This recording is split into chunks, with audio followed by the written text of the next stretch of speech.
The Optima Battery Super Modified Two-Wheel Drive Truck Division is a crowd favorite on the Lucas Oil Pro Pulling League Tour, but in recent years, the class has been dominated by one family.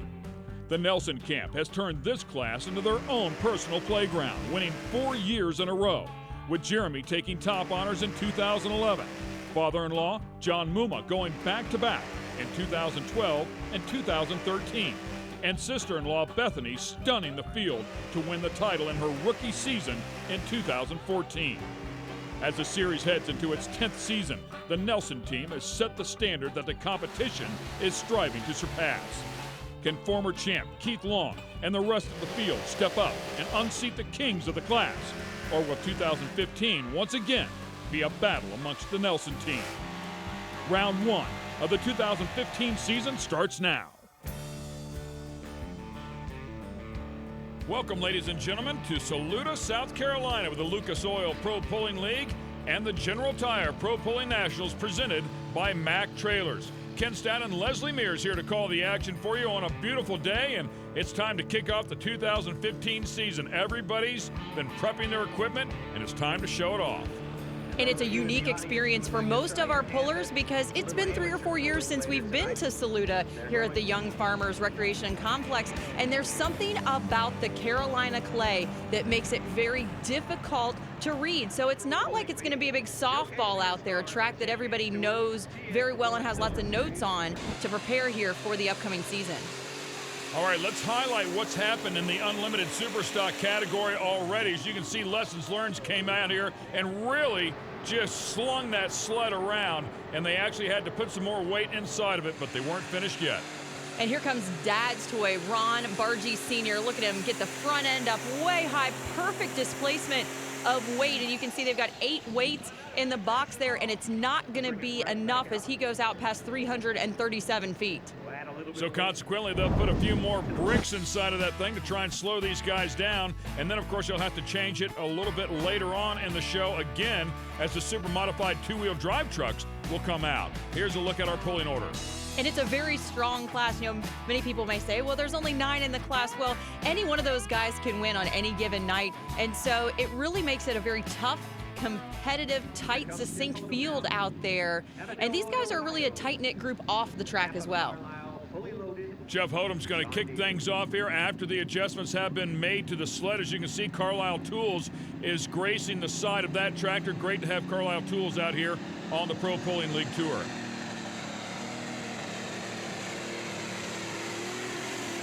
Boy, it just gracefully picks up the front end and drives it right down through there. He's going to lay up short of 300 feet, though, 288 and 37. It's a good first hook here in the class, and I know Jeff has really been working on his program over the winter. As you can watch the right hand and see the throttle control that he uses coming right off the line, and then full throttle, and that's going to be right about 150 feet when he's really going to feel the tug of the heavy sled back there, and it's really hooking up hard and getting those big tires in the dirt. Just looked like it was a nice, smooth effort. Didn't really want to go left or right, and that's what we look for all the time, so they don't have to get into the brakes. As we take a look at our former champ, let's go down and find out more about Jeff Hurt with Terry Boyd. Jeff Hurt is your defending champion 2014 in the Running Bear. That was the first year that he went with the V8. I think that choice was a smart one. Oh, we're definitely working through some of the bugs. Unfortunately for this year, we're trying some new stuff. Hopefully it'll pan out. We did a little testing over the winter, not as much as we'd like, but got Hart's turbos on board with some new turbos. Looking for some good things this year. When you come off a championship, and I always find this crazy, it doesn't matter what sport it is in motorsports, you never are satisfied. You always got to find something different. Why do you torture yourself like that? Oh, it's just part of it. If you're sitting still, they're driving around you. Doesn't matter what sport you're in, like you say, drag racing, all of it. We got to keep moving forward because our competitors are. And they all know that they can't be complacent. Everyone is tinkering all the time, and while Jeff said he made those changes over the winter, those were probably in progress in the middle of last season.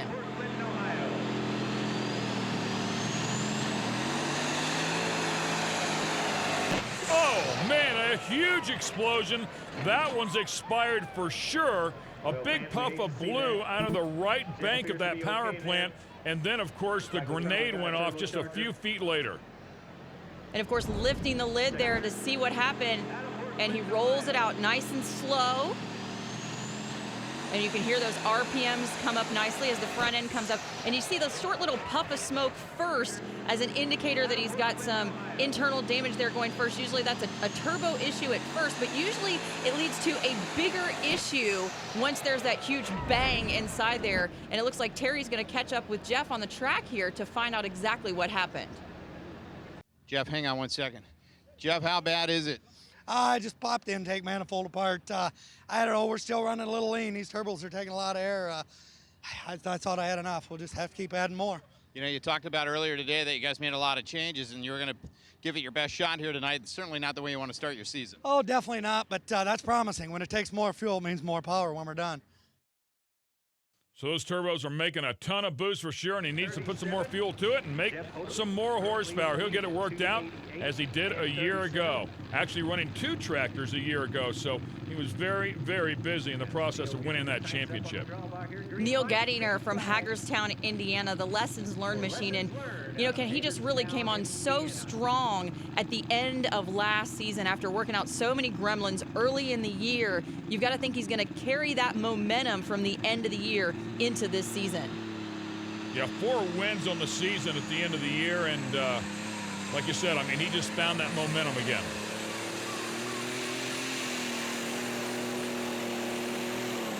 Boy, it was really looking good there, and then all of a sudden it looked like it just lit the tires up, got up on top of the dirt, spun the tires a little bit, and he'll settle in at 288 and 50. And you've got to wonder if maybe the tractor was just a little bit warm. He was that first test puller, and as that test puller, when they reset the sled, they have the option to return anywhere they can in the order of the class. And so normally we see guys drop down to the bottom of the pack. Here, Neil takes a chance and comes back as the 3rd hook of the night so that he can maybe try to get a better grip on the track because he feels like track conditions are going to be better at this point. Busy there right at the very end for sure, and look at that thing just moving some earth as it digs in. So he will take over the lead here by just a little bit, a couple of inches. Dwayne Keener brings a wealth of knowledge to the track in the Bambi tractor, and he's got some changes on board for the 2015 season. Are you excited about 2015 or a little bit apprehensive now that you're back out here all alone? Well, all alone ain't bad because the grandsons are with me and Frank will probably be with me at some. That part ain't bad. It's just traveling by. It's only one tractor in here that with the Tow Pro money, it cuts it in half. So that's our biggest problem. When what he's referencing is that his son Frank drove the Triple X tractor last season. It's since been sold, so no longer do the Keeners have a team to draw data off of for their setups. Flying the front end way up in the air early on. And it's going to cost him at the end. Looked like the front end was just a little too light here. He's going to lay up short, almost exactly 8 feet from our leader. And it was just because that front end came up and unloaded those rear tires right away. So here's a look at our top 3. We're going to take a quick break here from Saluda, and we'll be right back. Stay with us.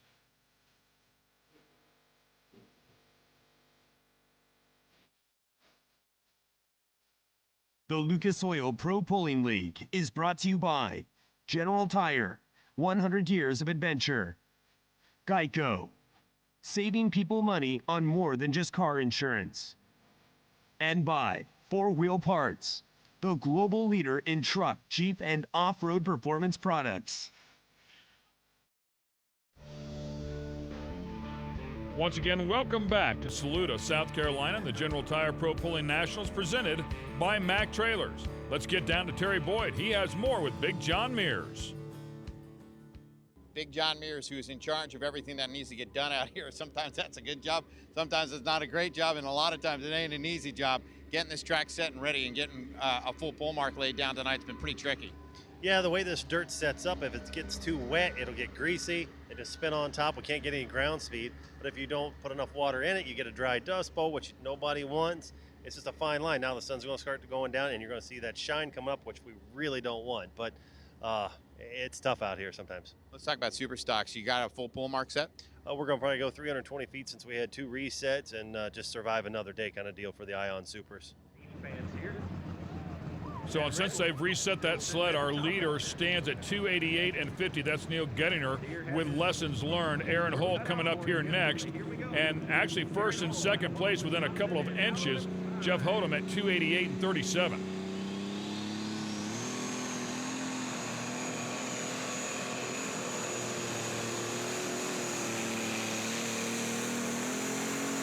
When that E3 spark plugs transfer box just slammed the front of the sled, helped him out just briefly, but then it dug in and stopped him. 278 is going to be the mark, 278 and 98.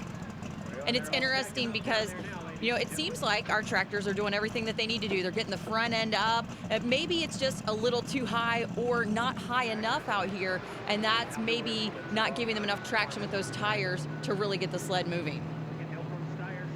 And once again, we're going to check in with Terry Boyd. He's all over the place here today, but let's get more on Jeff Hurt and what happened down there in the fast lane. Tell you what, guys, Jeff Hurt has had all kinds of problems down here so far, the first race of the season. Had a chance to talk to him as well as he rolls out onto the racetrack. He's favoring the left side of the track, a little more left than he did with Running Bear. He's going to try to set it up as an angle and try to use this track to his advantage. It's been very, very tricky down here so far in the early stages.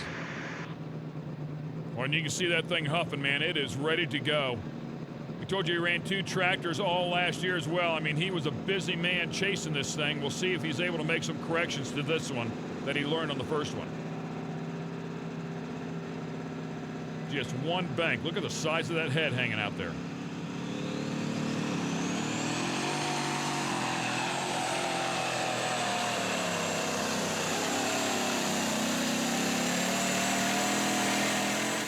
When the fast lane tractor drags it right on down through there, an excellent effort there. Front end way up in the air before you could hear that V8 was just absolutely huffing. And he puts 295 and 75 up on the board as he drives right by the leaders. And check it out, he gets up on the wheelie bars a little bit early out there, but then once the box starts to slide up, hits the trip, forces the pan into the ground, we really see that front end start to come down, and that's when he starts to do work out there on the track and get those extra inches that everyone else is missing in their pull. So a good setup there by Jeff Hurt. Yeah, beautiful job, man. It was really cool hearing that V8 just get tugged down, but it just kept on chugging. Once again, Terry Boyd in the pits this time. An update on Aaron Hall driving taking care of business. Aaron Hall taking care of business, doing a little bit of last-minute weight changing. He moved quite a bit of weight up here to the front right side. He said that he feels that the track's going to be hooking. It's going to be digging a little bit more. He wants to try to keep that front end down on the ground. See if that tactic works out for him. So Aaron Hall gets the chain tight, and he'll take a crack at it here.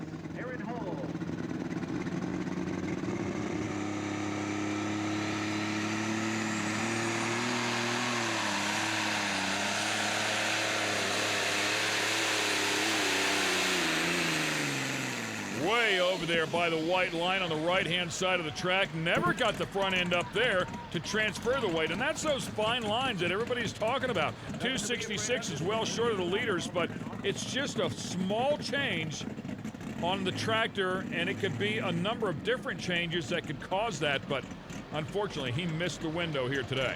And he had about 1,100 pounds up front. It looked like he had 10 big weights up there, and then the 2 small weights on each side. Of course, the 10 big ones weigh 100 pounds each. Those small ones, 50 pounds. And we're talking here 50, 100 pounds, making a huge difference on an 8,000-pound machine. And we're talking about 4,000 horsepower out here. So with the horsepower to weight ratio, that small change makes a huge difference. Up next will be Chris Shoemaker, and I love the name of this tractor, Cash in the Trash.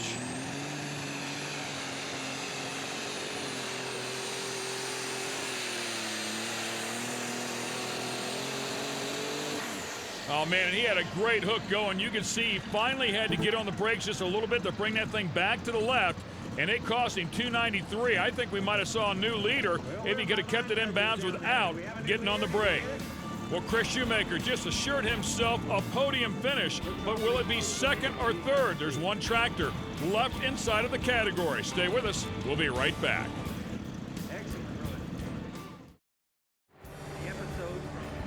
One tractor left here in the Unlimited Superstock category at the General Tire Pro Pulling Nationals presented by Mack Trailers. Of course, we're also going to have the Super Modified two-wheel drive category immediately following the Unlimited Superstockers, and there's a look at a couple of future pullers. He's already got the shirt down. I do wheelies. He's set to jet here for this class. He's going to love the two-wheel drive category coming up. He loves wheelies for sure. Ron Bargy Sr., of course, one of our test pullers before they reset the sled, and he did so much R&D during the season last year that it seems like he just didn't really get that solid run that he needed to kind of stretch his legs and find his groove with this tractor.